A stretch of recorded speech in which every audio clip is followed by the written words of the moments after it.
मेरी मिट्टी की संतानों, कारगिल के वीर जवानों, मेरी आन के लिए, मेरी शान के लिए तूने हंस के दे दी अपनी जान। तुझे भूलेगा ना तेरा हिंदुस्तान,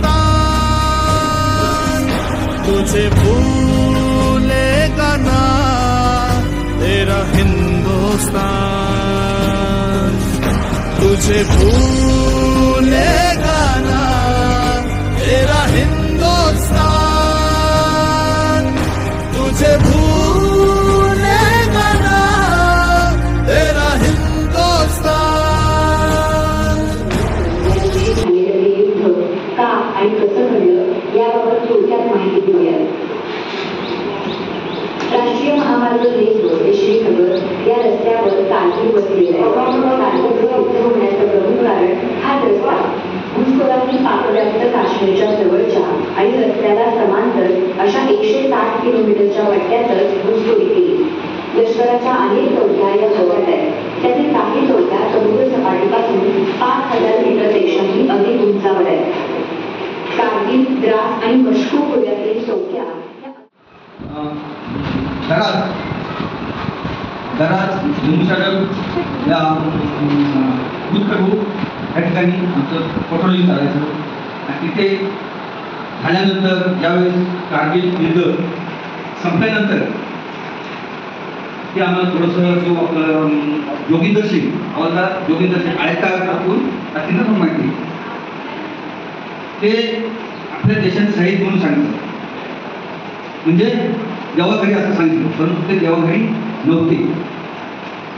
3 वर्ष ते पुन्हा हॉस्पिटलला कमांड हॉस्पिटलला ते हॉस्पिटलमध्ये होते।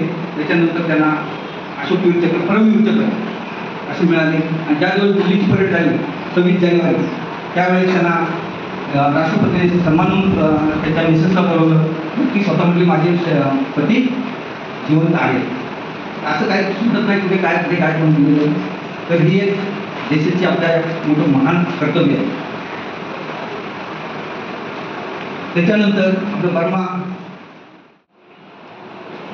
परिणामदारांनी हळूहळू सुरुवातीला हे काम चालू हातात घेतलं। हळूहळू आमची दिदी त्यांची सोबत टीम या ठिकाणी मुलांना खूप सुंदर मार्गदर्शन करतात। आणि आज योगायोग सांगायचा असा